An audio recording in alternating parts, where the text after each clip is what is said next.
So I wouldn't want to waste more time because of the guest, as the speaker has other engagement also. All right. Good evening, everyone. This is Dr. C.I. Iwende, and we are having another November to Remember. So it's quite, it has been a very good week. The first day we had things about AI. I forgot to let everyone know that that Monday was actually the World AI Day, Artificial Intelligence Day. So it's kind of coincided with what we are doing, so which is very good. The same thing that will happen next week. Next week, we're having Entrepreneur Week throughout the UK. And then we are having an entrepreneur speaker that will come up also to speak. So, and then the second day, we had something about skills. Now, as we normally do, we have all this on YouTube, so we are working on them, updating them, so that people can go through them every time. And on Wednesday, we also had, one of our guests that was speaking on, let me see again. Yeah, yesterday was on PhD, while on Wednesday was our guest on what was the topic again? Let me get it so that I can remind everyone what we did for that particular day. So, but then without wasting more time, let me quickly invite, I don't know, Sam is not here yet. I think she will join later on. Just a brief on who is speaking today. Now, we have my friend, Professor Mohammed Alani. He holds a PhD in computer engineering with specialization in network security. And he has worked as a professor and still working as a professor and a cybersecurity expert in many countries around the world.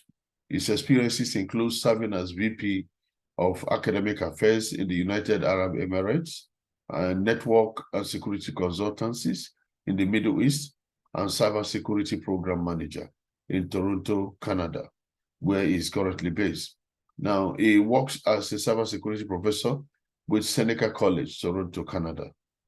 Now, he has authored many books in different areas of networking and cybersecurity, along with many other research papers published in highly ranked journals and conferences. As you can see, he's an ACM distinguished speaker. He owns many industrial certifications, different ones, security as Cybersecurity Analyst plus CYSA, PenTest, and so on. So he's also a Cisco Certified Network Associate, Microsoft Azure Data Science Associate, and Microsoft AI Fundamentals. Now, his interest includes machine learning in cybersecurity and ML security. Now, without wasting more time, so that I can hand over to him, because he has lots to do, and I feel we don't have that time. Let me hand over to Professor Alani to take over now. And the program is already on record, so we have all our students that will go through it once they join it. You're welcome, Professor Alani. Thank you very much, Doctor. Thank you. I truly appreciate the invitation and appreciate the glamorous events that are being thrown by University of Bolton, and it's just the highlight of my November always is to attend your sessions and listen to the interesting speeches. Thank you all very much for being here today. So my presentation today is not much of a formal presentation. It's more of brainstorming session where I would like to exchange some ideas with you, exchange some personal experiences about what is happening in the world of cybersecurity and how can we play a role in that. First, I'll go over the agenda. I think I'll skip about me as the amazing introduction earlier. We'll talk about cybersecurity in the real world, what is currently happening, who is taking the biggest hit with different cyber attacks, how dangerous cyber attacks are, and what can we do about it, and why do we need to do that, and how are we going to do it. And then we'll just throw some ideas about directions. Where do we need more work in cybersecurity? How do we start? And what does it mean to have a startup in cybersecurity? And then we'll go over to some closing remarks. So as I was introduced earlier, I am currently a professor of cybersecurity at Seneca Polytechnic, and I also serve as a research fellow at the Cybersecurity Research Lab at Toronto Metropolitan University. This invitation gives me a lot of pleasure to share with you some thoughts and perhaps have some genuine discussions about cybersecurity in the future. So, what happens in the real world? Why does cybersecurity matter so much to us now more than ever? If we take a look at these statistics, year-over-year changes or growth in different types of attacks from 2021 to 2022 by attack type. So you can see 85% of organizations around the world have been subjected to phishing attacks. And smishing, which is kind of a weird way of naming SMS-based phishing, ransomware, which is one of the biggest dangers currently, takes over 76% in last year's statistics, which is a huge number. Business email compromise, about 75% of all organizations around the world have had some sort of incident relevant to business email compromise. Social media incidents, 75% of organizations, about 75%. Spear phishing. So I know that we tend to use a lot of weird terms in cybersecurity, so I'm going to try to explain some of these things. Bulk phishing is usually phishing emails that are sent in a kind of a generalized way to a long list of receivers. And spear phishing is a very directed kind of phishing attack where the attacker changes the content and the context of the phishing email to one particular target.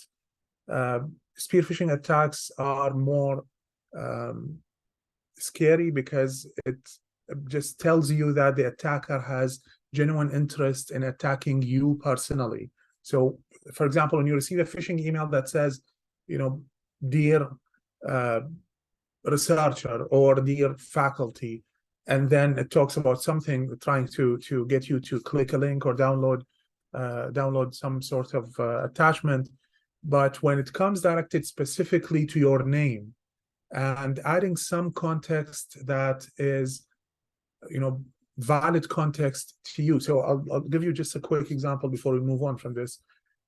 If you receive an email that says, dear and your name, and then it says, or not even an email, it could be an SMS text message that says, this is Amazon, and we could not deliver your package today.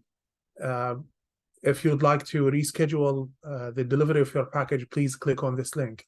If by any chance at that particular day you were actually expecting a package from Amazon, then you would be really tempted to click on that link, and that might end up really bad for you. So yeah, anyway, moving on from spear phishing to voice-based phishing, which is called vishing. Voice-based phishing is becoming more dangerous currently with the advanced capabilities of AI, where people can capture your voice from public videos, from social media, take a lot of samples, and then create a bot that would use your voice. And imagine, someone, like your mother receiving a phone call from you with your voice that says, I'm in trouble, I need you to wire me money right now. So yeah, attackers are getting really innovative about what they're doing. Supply chains attacks are definitely something to focus on in the future. You can see data loss. 68% of organizations around the world have suffered some type of data loss. Attacks like USB drops. And USB drops, we used to joke about this in the past, but currently so many organizations are being a victim of USB drops. USB drop is a simple idea. The attacker would implant some sort of malware or ransomware on a USB flash disk. They would drop this flash disk in the parking lot of the organization. And you're going to your car or leaving your car going to work. You'd look at the ground and you see a USB flash disk. You'd think, this is the parking lot of the company. So it's probably, this probably fell from one of our colleagues. Let me try to take it with me, connect it to my computer, and then think about, try to find some information about whose flash disk this is. And this is a disastrous move. Do not plug unknown USB flash disks to your computer, no matter what. So you can see 65% of organizations have suffered from USB drop attacks. Of course, statistics do not clearly show us the success rate, but it just shows you how persistent the attackers are. If they are targeting 85% of all organizations around the globe with phishing attacks, if they're targeting spear phishing attacks with 74%, that's very persistent, and that's something that we need to watch out for. So who is taking the biggest hit? Which types of businesses, which industries across the world are taking the biggest share of cyber attacks? I'm sorry. So we can see manufacturing taking about a quarter of the attacks, of cyber attacks around the world. And there is a reason behind that. The reason is that many of the organizations that operate in that area operate with great reliance on IoT devices. Industrial IoT devices are part of almost every factory around the world. And believe it or not, security is not on the top priority list of manufacturers of industrial IoT, unfortunately. And that leaves us with industrial systems that are susceptible to a lot of different types of attacks. There is a lack of patching, lack of, just considering security at the beginning when you're manufacturing these IoT devices. There's just lacking. And, looking at 25% of all cyber attacks targeting manufacturing organizations is kind of a scary thing, because remember, when we talk about industrial IoT, it's not only about manufacturing. We're talking about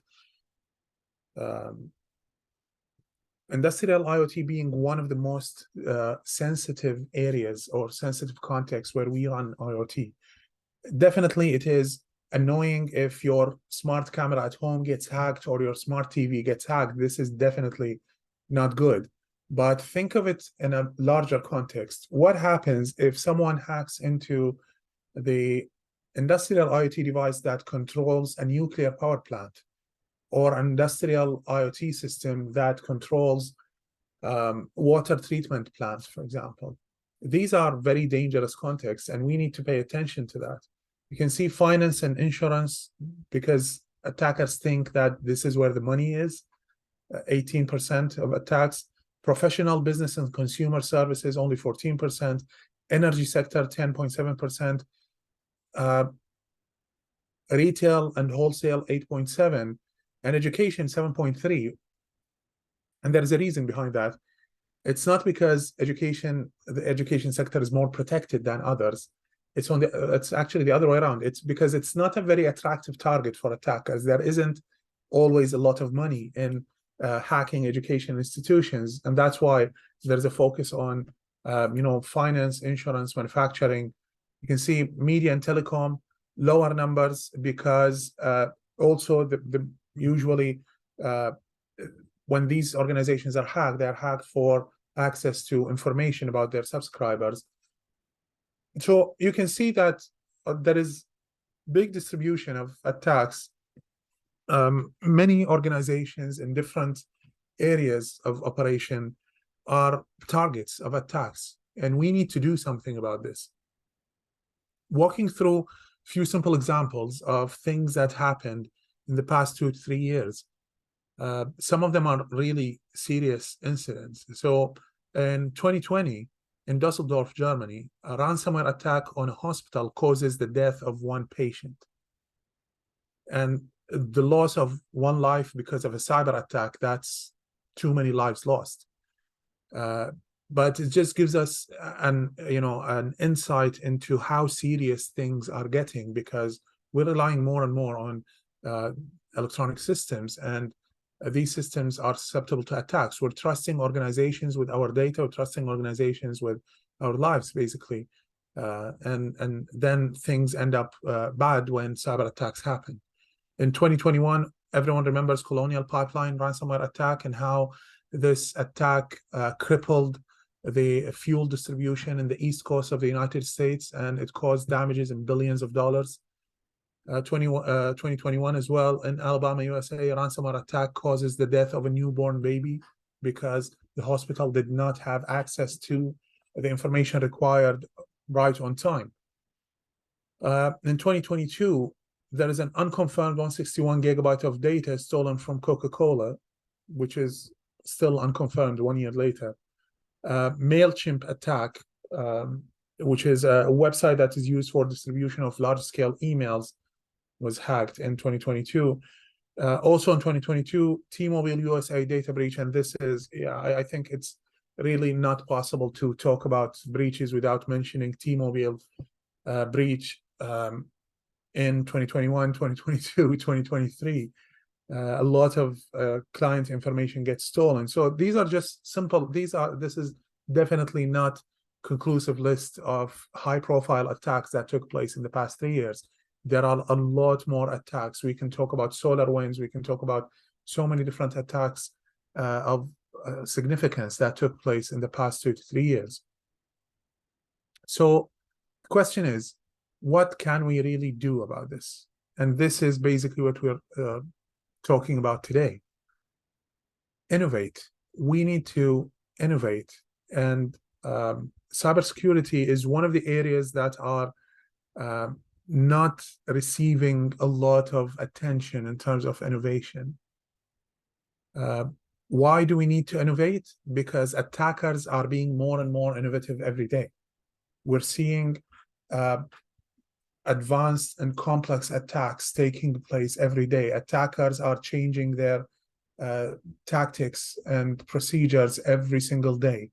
We see thousands of new malware families every month. New technologies and new techniques the attackers are using, such as polymorphic and metamorphic malware, which is, it's basically a scary thing, especially with the big elephant in the room, AI, being more and more accessible to everyone, including attackers. Building these complex types of malware is not as difficult as it used to be. So just to explain what polymorphic and metamorphic malware is. So polymorphic malware is malware that's capable of shape-shifting, but it shape-shifts basically to avoid detection, especially signature-based detection. It changes to specific, well-defined shapes that are predefined by the attacker. When they build the malware, think of it like a program.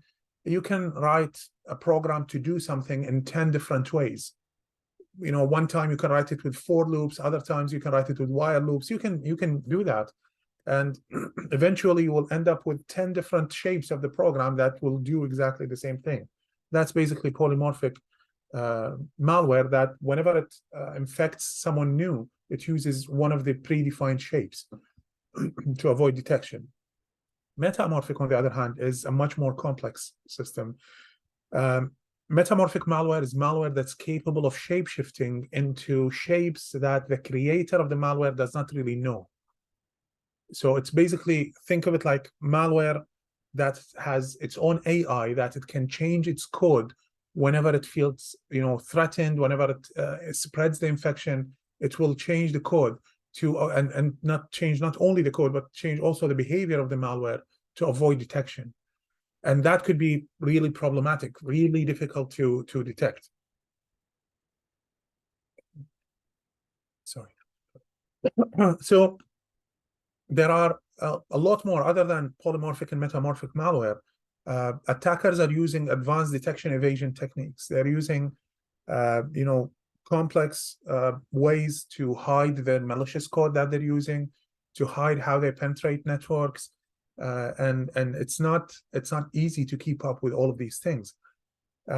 We can see also an increase in reliance on human-based attacks, because sometimes attackers feel that the defense systems are kind of catching up with them, so they try to rely more on human-based attacks. I know that we have just concluded the Global Cybersecurity Awareness Month in October, but 1 month is not enough, believe me. We rely on humans to manage systems, and attackers rely on humans to break these systems. So it's really important to catch up. Attackers are creating more sophisticated attacks to trick users into giving up information. Some of these attacks are very, very convincing, and we need to make our users aware of these tactics that are used by the attackers. So moving from why to how do we innovate in cybersecurity? Is there a certain recipe for this? In reality, there isn't really a recipe. It's just like innovation in any other field. There are things that you can do that would help you have a better understanding of the realm of cybersecurity and what's going on right now, and you might have ideas on what can be done later on. But first, let's identify areas where we need more work, areas that really require that we work hard to innovate. First is improving detection. Almost, the top priority in any cybersecurity system is based on detection. Detection of intrusions, detection of botnets, detection of malware, detection of phishing, detection of spam, and detection in general is important. And when we talk about detection, we note the statistics that tell us that on average, it takes an organization 228 days to detect a data breach. These numbers are from 2020. They have not, I promise you, they have not improved a lot in 2023. 220 days on average. Even technical organizations that are specialized in technology, they take on average over 125 days to recognize that they have been hacked. So this, if it tells you anything, it just tells you that we are really bad at detection. I know that we're deterring a lot of attacks, and that's great, but detecting, taking over 200 days to know that you have been attacked, this is just terrible. This is not where we want to be, and that's why improving intrusion detection is definitely a top priority. Cyber threat hunting is an area that's gaining a lot of popularity recently, which is basically the area of detecting attacks that are not detectable by automated means. So anything that your intrusion detection system does not flag, that would fall within the threat hunting realm. Botnet detection, some might say it's part of intrusion detection, but I always isolate it because botnets are a mixture of malware and intrusions. Malware detection, obviously, we have seen a lot of research on static malware detection, dynamic malware detection, on detecting polymorphic, metamorphic malware, but there is still a lot of work to be done. We need to keep up with the pace of the attackers, how fast they are creating problems for us. We need to be faster in creating solutions. Phishing detection, definitely something that we need to look at. I know that our systems have gotten really well in identifying spam. And spam is something really worth talking about because it gives us a really good example of how deep research can really, work wonders. There were points of time when spam was slightly over 50% of all email sent over the internet. And of course, you have to remember that email traffic is one of the largest percentages of internet traffic around the world every single day. There was a point of time where spam email was taking up almost 30% of all email traffic. What that means, basically, if we eliminate spam, everyone around the world is going to have 30% faster internet. And this, it sounds great. It's not really doable to completely eliminate it, but just gives you an idea about how well did we do in research about spam, because how many spam emails do you get now? Emails that end up in your spam folder, it's very limited in comparison to what we used to have 10 to 15 years ago. I remember 15 years ago, I used to get like 40 to 50 spam emails every single day. And by the way, not having email, not having spam email in your spam folder doesn't really mean that you're not receiving spam. Just it's something to mention. It just means that your spam detector is absolutely sure that these spam emails that you're receiving are definitely spam. So it's taking the liberty of deleting them without putting them in your spam folder. Only the suspicious ones are going to end up in your spam folder. The actual spam is really getting deleted. So I think we need to learn from that lesson that we did the research. It took a long time, I know, but we did really deep research about spam detection, and we kind of nailed it. We did produce email systems that are really capable of suppressing spam. Why can't we do this with phishing? Why can't we do better? I know that now we have attackers that use advanced systems, AI-based systems, a lot of technologies that are serving the community, but also serving the threat actors. But still, we need to, figure out what to do. Other directions where we need more work, protecting AI. We are in a time where there is no discussion about technology without mentioning AI. And I know that many people mistake AI, mistake large language models as the only AI option that's available, but in reality, it's not. It's just one small branch of artificial intelligence. It's more fascinating to the public because it's, it's simple to handle. It's very interactive, but keep in mind that this is not the only AI that exists. There are a lot of AI-based solutions. Most of the malware, anti-malware software that you use on your computers today is not only signature-based, it's actually AI-based, and it's been there for a long time. It's not, it's not ChatGPT born AI. That's actually very, recent developments in LLMs and in computing capability that enable these LLMs. So protecting AI from attacks needs to be a priority as well, because we see that the applications of AI are becoming more and more kind of an explosive area of research, and many people are more and more relying on AI. So it's absolutely important to protect AI. We see a lot of weak deployments of AI currently with this, and usually it happens, when just like the sudden growth of blockchain research centers that we have witnessed in the past, 5-6 years, and then many of these startups just died off. In AI, we also see a lot of startups, a lot of new promising projects, but most of them are really neglecting the security aspect. The next part is protecting systems from AI, because just like AI is available for the good guys, it's also available for the bad guys. And we can talk about so many examples, and even LLM-based systems that are built specifically to generate malware, built to generate exploits, and to create, well-crafted phishing emails. So we need to protect other systems from weaponized AI. So it's not only protecting AI, protecting other systems from AI as well. Few other directions, forensic analysis. There are a lot of processes in forensic analysis that can be automated. This might be an area where people can really innovate in automating these things and producing maybe forensic reports in a faster way, because forensic analysis is one of the slowest processes in cybersecurity. research in zero trust architecture. We have, for years and years, we have built our security systems around border security, around protecting the border, where you would have, firewalls, intrusion detection systems, anti-malware, anti-phishing, multiple layers of security, or the concept that we refer to as defense in depth.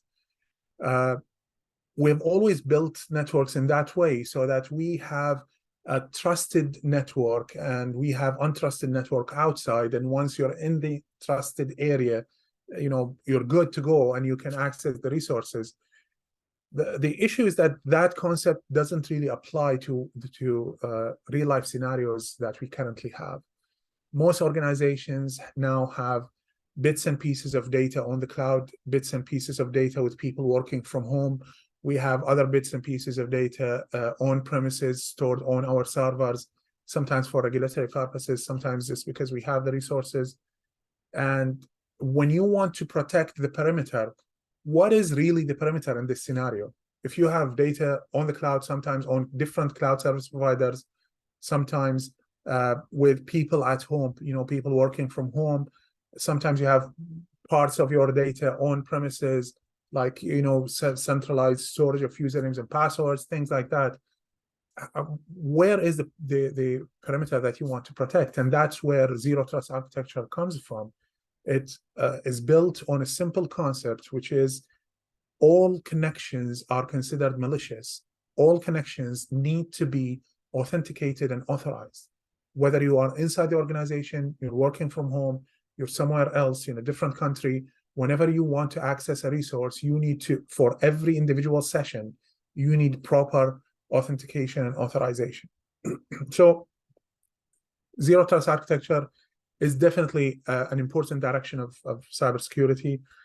IoT security, I've mentioned some examples earlier. IoT security is an area we are, massively lacking actual actions to protect IoT. It's really, daunting process to try to push people to use secure solutions instead of cheap solutions. And IoT security is one of the areas that we're going to talk about, every time we meet to talk about security. We're going to talk about IoT security for the coming maybe 10 years. Application security, we're relying more and more on mobile applications, on web-based applications. Application security definitely is front and center of the developments that we have. Identity and access management, probably very much connected to zero trust architecture, but authentication and authorization and access control is definitely an area where we need a lot of innovation currently. So now that we have identified the areas where we can find opportunities to innovate, what do we do about it? How do we start? We read. And yes, we read a second time and we read a third time. We need to read about threat models, read about how things are being currently done. That the best way to trigger your innovative process is to read about what exists right now, and then that would give you ideas about how can we protect it, how can we improve it. Read most recent papers that are published, read the most recent technologies, read about how different startups, what kind of products they're pitching currently, have an idea about what is going on in the world. It's not easy in an area like cybersecurity, but it is a must. If you do not read, if you haven't read a paper in the past month or two, you're already too late. You need to catch up. So what do we do after reading? First, we need to learn to build attack scenarios. Whenever you have a system you want to protect, you need to think like an attacker. Build threat models. Think about what the attacker would do. And that's where our colleagues in offensive security come in handy, in trying to find vulnerabilities, trying to find weaknesses in systems. Build attack scenarios. Next, look for areas where more work needs to be done. You'll find areas where a lot of research have been done. Sorry. So, for example, if you look at cybersecurity research in general, you'll find the number one area where there are a lot of papers, a lot of really good research, it's intrusion detection. A lot of AI innovation, a lot of machine learning innovation happening in intrusion detection. However, that does not say that this is an area that has been exhausted and nothing new can be done. But you still need to look for probably other areas that are less exhausted in terms of research and maybe focus on that. Identify specific areas that are more urgent than others. When we look at the statistics about attacks, take a note of which areas are really urgent. And you have seen, we said that almost 24% of all cyber attacks are taking place on manufacturing industries. So that means that probably industrial IoT is an area that needs urgent care in comparison to others. Build something. Whenever you see some weakness somewhere, build something that tries to fix the issue. It might not work the first time, it might not work the second time. It's a process. It's not something that you get done from the initial go. After you build something, you feel that thing is really worthy, you're providing some sort of doable solution, realizable solution. Look for startup incubators. A lot of universities are providing startup incubators where you can pitch your idea, and they will walk you through how to create, how to build your startup, how to get funding. They would provide you with some seed funding, and many universities in the UK are actually doing this to support innovation in different areas. And cybersecurity is definitely one of the areas that are always on the top of the list, or at least in the top 3 or 5 areas of innovation that are currently prioritized. And just build your startup, discuss the idea, improve the idea, work hard towards it. I know that it's not all of these things are really easier said than done, but this is the way. This is the only way, actually. It's to read, identify areas of weakness, try, one solution doesn't work, second solution works, third solution doesn't work, and so on, until you get to that idea that can actually be built and delivered to the world.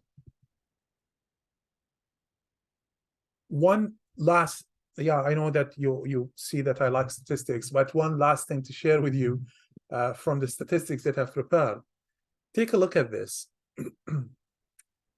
Distribution of venture capital funded startups worldwide in 2022 by industry and deal count. Take a look at AI. 24%. That's 1/4 of all venture capital funded startups are focused on AI. And we have 6% only that are focused on cybersecurity. How is this possible? On which planet do we spend 94% of our funding on building things and only 6% on protecting these things? Why do we spend 24% of our money or investments on AI while we spend 6% only on protecting AI and everything else? This is just outrageous. This is just something that should push you to just jump into the cybersecurity area and innovate.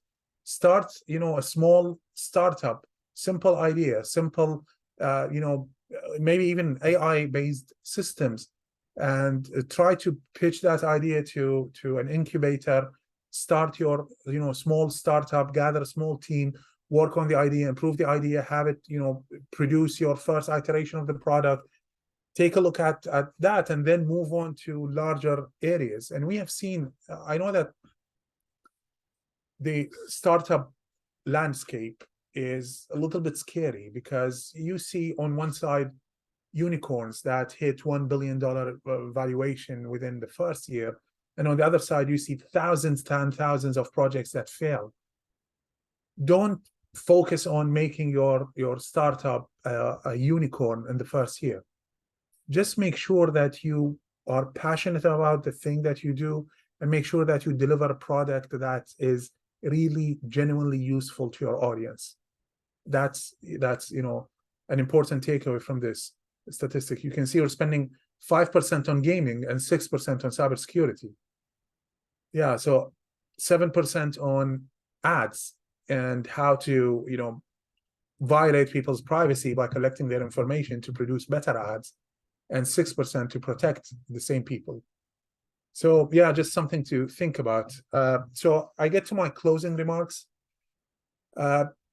Just words of encouragement. It might not always be your first idea that works. Just work hard to get to the second idea, third idea. I remember that, based on personal experiences, we spend time researching ideas, and then we come up with a solution. And 2 months later, you find out that someone else reached that solution before you, and you need to start over the process again. This is a game that relies solely on your persistence, and if you're not persistent, you're not going to get anywhere.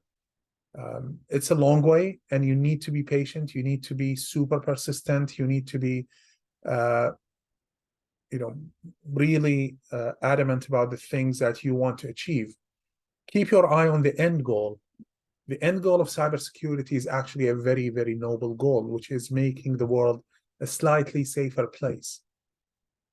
That's the end goal of any cybersecurity product, any cybersecurity research we do. That's really the end goal, and it's not about getting published in an A-star conference, or presenting your work in a keynote speech. It's actually about the warm and fuzzy feeling that you have when you feel that your work is actually benefiting someone. It's making someone secure. So I believe that's all from my end. Thank you very much for listening, and I'm open to take any questions.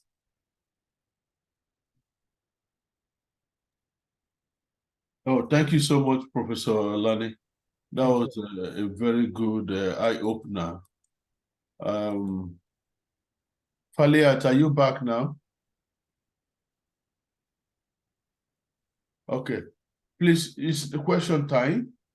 If you need any clarity, can you just unmute your mic and ask your question?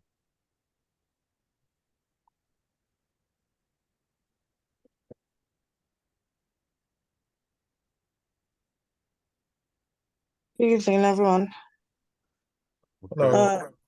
Yep. Not a question, but I wanted to ask if there's any way one can have access to your slide, to the slide.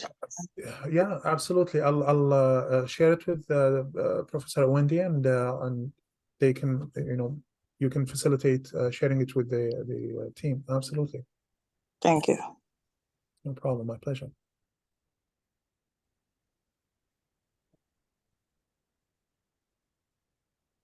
So just before we finish this, I'd like to share with you some more personal experiences. In the past 20 years or so, I have lived in 8 different countries.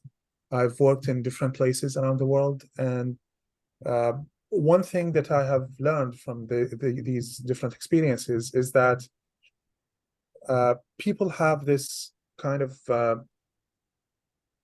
preconceived notion of, bad things happen to other people. They don't happen to us. And this is a terrible, terrible assumption in the area of cybersecurity, when people think that, you hear about all of these attacks, all of these things happening around the world, all of these breaches, all of the people's data get stolen. In reality, it happens to everyone. It's not something that, you should, and I've seen this, happen many times, that people think that, this attack happened in this organization, this attack, thank God nothing happened on our network. You don't really know. In reality, you don't really know. Sometimes things happen and you haven't really found out yet.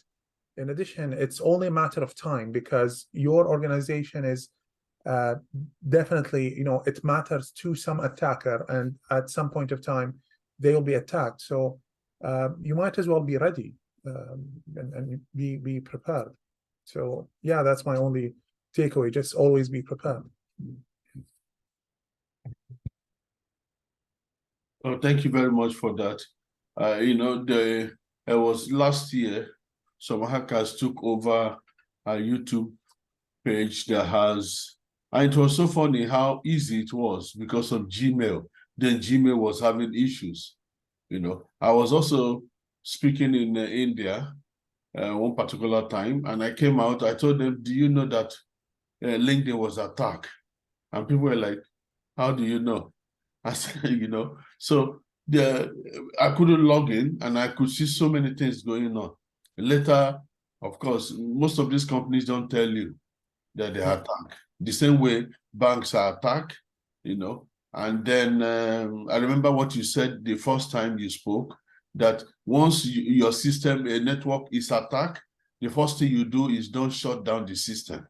I still remember that, once you shut down the system, you lose how to trace anything back. It's true.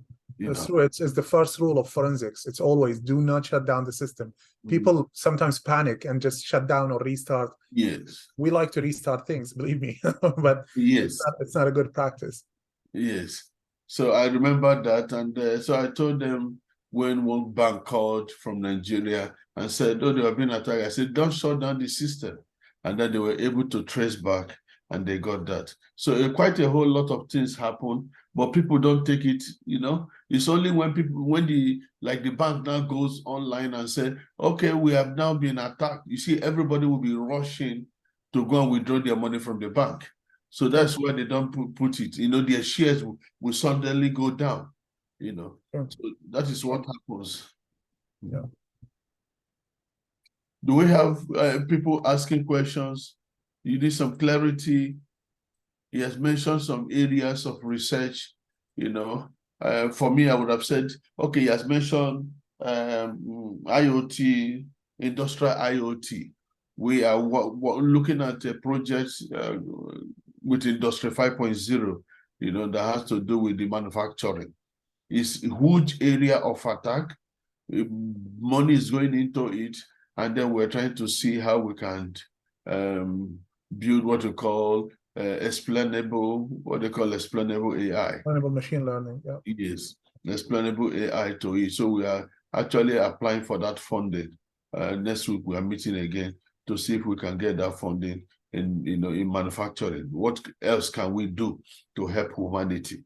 Yeah, definitely. It's a very interesting area, and people are not doing a lot in that area because and I've spoken to so many industries. I've spoken to people in automotive industry, for example. They are very focused on improving their industrial process of manufacturing. They just really have zero care about cybersecurity. They just don't believe that an attack on such system can bring down the whole industry. And it's very challenging to get people to be convinced of the importance of these things. Thank you. Any question? Thank you very much. Can I ask a question? Yes. First of all, thank you so much, Dr. Alani. I'm Ms. Kausar from Abu Dhabi. I hope you remember me. How are you? I'm good, Doctor. It's good to hear your voice. Yeah, it's been very long. Actually, I was very fortunate to work under him, under his supervision. He was my head, and he was the head of the college as well, the president of the college indeed. And I was really fortunate to benefit from all his knowledge and information. Well, a very respected person in the industry as well as in the academics. Doctor, I have a question. How can we prevent this? Is there any way to prevent this attacks? So on a personal level, I think taking care of, making sure that you have proper backups of your data, making sure that you have proper anti-malware software. Don't click on links in emails that you don't, know or expect. Don't download attachments that are not, it's not, if it's not something that you have specifically asked for. There are, I know that attackers are getting more and more savvy about how they perform attacks, but statistics tell us that almost 80% of successful attacks start with phishing. And this just tells us that the human component is really important in the equation. And it's really important that we train people. We, on a personal level, take as much training about security as you can. Be a cautious user. Be a very cautious user about the websites that you visit. About, sometimes people do simple things they don't consider very dangerous, but in reality, it's very dangerous. Think about, and I want everyone who's hearing me today to think about this. I'll very quickly walk you through a scenario where a banking Trojan can take over your online bank account, okay? So you're browsing the internet, you're using your internet browser, and you see some sort of browser add-on or plugin that you like, that's nice. It might be like some changes in the layout, and then you download that. But whenever you download an add-on to your browser, you need to know that this add-on now has access to all the information, or can have access to all of the information that you send and receive online. So you download that simple add-on in your Google Chrome, Firefox, any browser, and it doesn't do anything harmful until you visit your online banking website. You visit the online banking website, it gets triggered. You type in your username and password, it captures your username and password. That's problem number one. But that's not all, because what it does, you log in and the bank server sends back to you saying that you have logged in. The malware that you have installed will intercept that traffic. It will not tell you that you have logged in. Instead, it will do some tricks in the back, sends messages to the bank to transfer money from your account to someone else's account. You clicked on login, it's taking 5-6 seconds longer than usual, and you think, it's just slow internet, it's just the usual, bank website, it's always down. And it's taking, these 10 seconds in the background. The add-on that you have downloaded is actually wiring money out of your account to someone else's account and erasing the information about the recipient of money. So it's just something to think about. Any add-on that you add to your browser is a source of danger unless you really trust it. It comes from trusted source. Just don't do that. So yeah, these are just very quick notes about how to keep yourself safe online. I think we have another question. Thank you so much. Thank you very much, Ms. Kausar. It's really a pleasure to hear your voice. Yeah. Same here, doctor. Same here. Before Jovi comes up to ask his question, my mentor said to me, "No online banking. I must sign the check." Well, I can't blame them, honestly. I can't blame them. I must sign the check. It's true, doctor. It's true. Yes. He's so scared of cyber attack that up to date I have convinced him, and he refused. You must do the check, and you have to go and queue in the bank to get the money. And he said, "You see, have you heard anything? Anybody's taking the money?" I said, "No." He said, "That is the best security." It's not. Yeah, that's correct. That's true. You cannot argue with that. Yeah. Jovi, your question. Yes. All right. Good evening, Prof. Thank you very much, Professor Mohammed, for that presentation. Cybersecurity has been a very major concern with the proliferation of the advent of technological innovations. It's not more like a question, but it's just some comments alongside. But it's been, what I noticed really is that most companies seem to implement protective mechanisms to protect external intrusion far more than the internal ones. So the scenario you just painted last by opening an email, these are methods that happen from within the organizations. So, but it's always very difficult to be able to handle such methods because even the attackers would always look for divisive means to have a way to get to have the attack happen from within the organization. And even where they don't do it anonymously, there are stories we've also heard where they look for corporates within the organization. So they have a hook or a hold on someone within the organization who would help to execute such activities. You know, some of my thoughts and about cybersecurity or the effect of attacks on organizations like this was, you know, when I looked at some broader pictures of maybe some movies I watched, you know, several years ago, like the Jack Bauer 24, where we see scenarios where they bring down the whole government, they bring down the whole the rail station or the railway network of the whole country, you know. So the question really would be, how do we really come up with solutions that would help to be able to track or forestall, you know, attacks that come from within? There are numerous applications and numerous tools for external attacks, but usually most of them now happens from within. So are there possible ways of creating some things like sandbox that would launch to be able to, you know, check something first, authenticate those activities that they are fine before they are allowed to go into the general network? So what are the, you know, inventions that are coming around that sphere? This is an excellent question, Joby. Thank you very much. It's really a very good question. It's one of the most important questions that we need to ask now.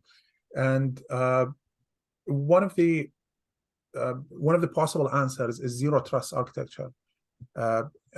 We know that statistically, the number of outsider attacks are much higher than insider attacks, but in terms of percentage of success, insider attacks are much more dangerous, definitely much more dangerous. And that's why an architecture like zero trust, where it doesn't matter, there is no concept of inside and outside anymore.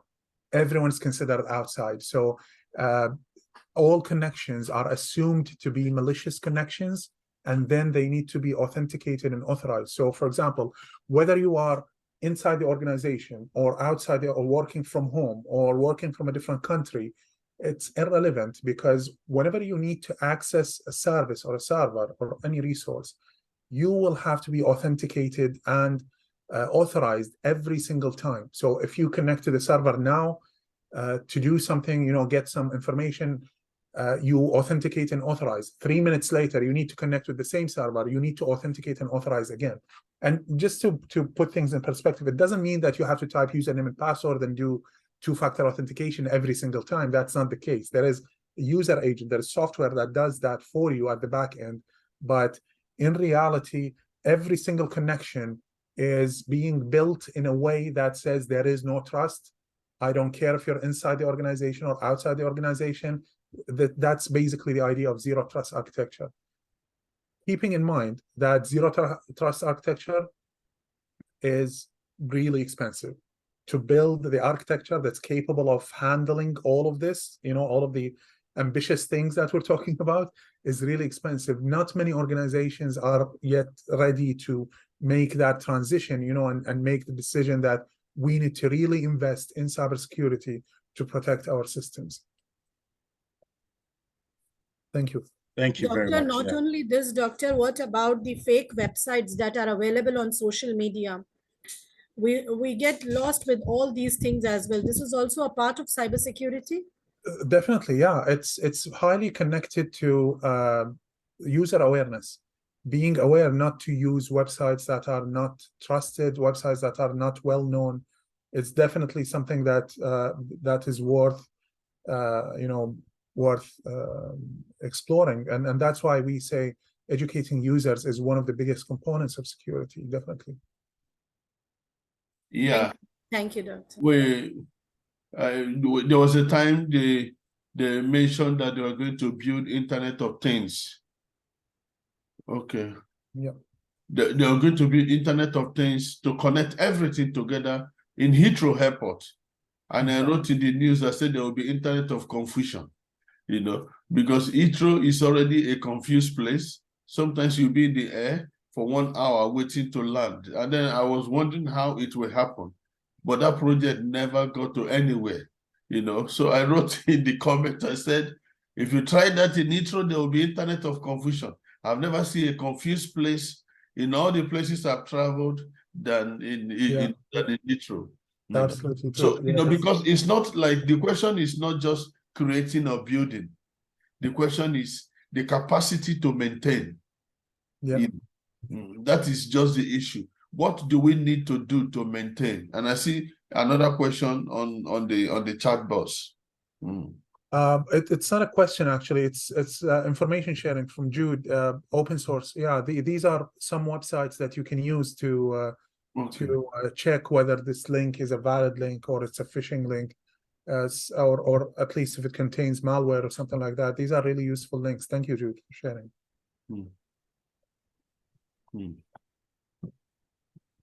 Okay. I think I'm going to go ahead and stop. Yes. Any other question?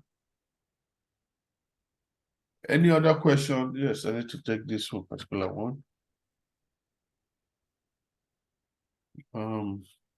Yeah, I could just add to what you said, Prof. You were talking about that the UK was trying to implement IoT at the Heathrow Airport. So, but you know, IoT is inevitable.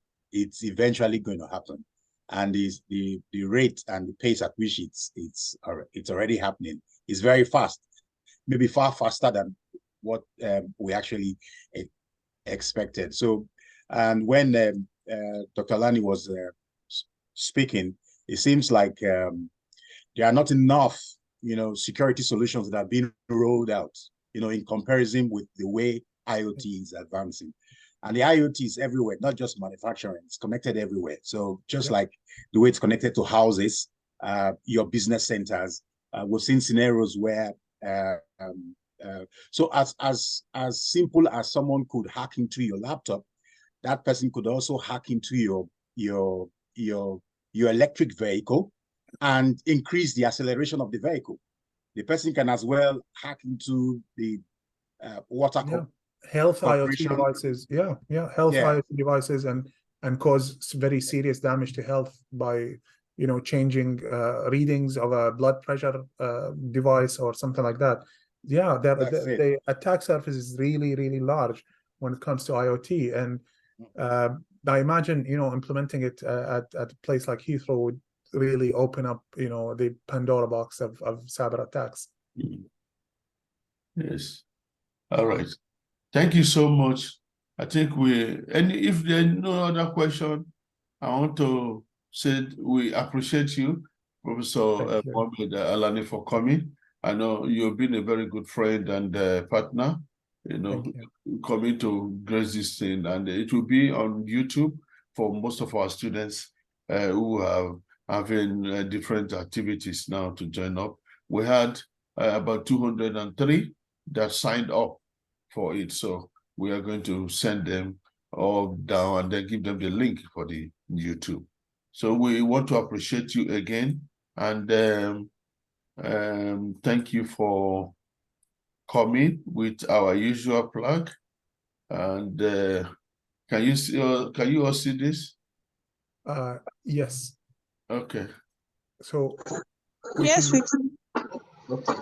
So I want to say thank you again for coming. Doctor, I think we're seeing a your presentation PowerPoint slide, Prof. Huh? Thank you so much, Dr. Alani. It's a presentation slide we're seeing. You are seeing the presentation slide? Yeah. Oh.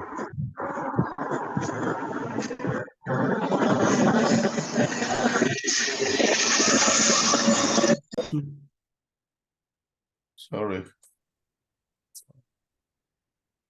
Okay. Well, thank you, Doctor. Very can much. you see it now? Yes. All right. Yes. Okay. So thank you so much, Professor Alani, for coming. The head of school, unfortunately, could not meet up this evening. I think she was traveling to see the child or so, so I thought she would eventually maybe go to the place and tune in. So she sends her regards and thanks. We appreciate you. And then thank you, everyone. This week has been awesome. With the first day, second day, third day, fourth day, fifth day. Next week, we are going to continue for the whole week again. So it's going to be awesome. Tune in again every 6 p.m. UK time. Thank you very much for coming. Thank you, Doctor. Thank you very much. This was such a pleasure. Thank you, everyone, for listening. Thank you so much. Thank you, Doctor. Have a great day, everyone. Thank you. Bye. Take care. Okay.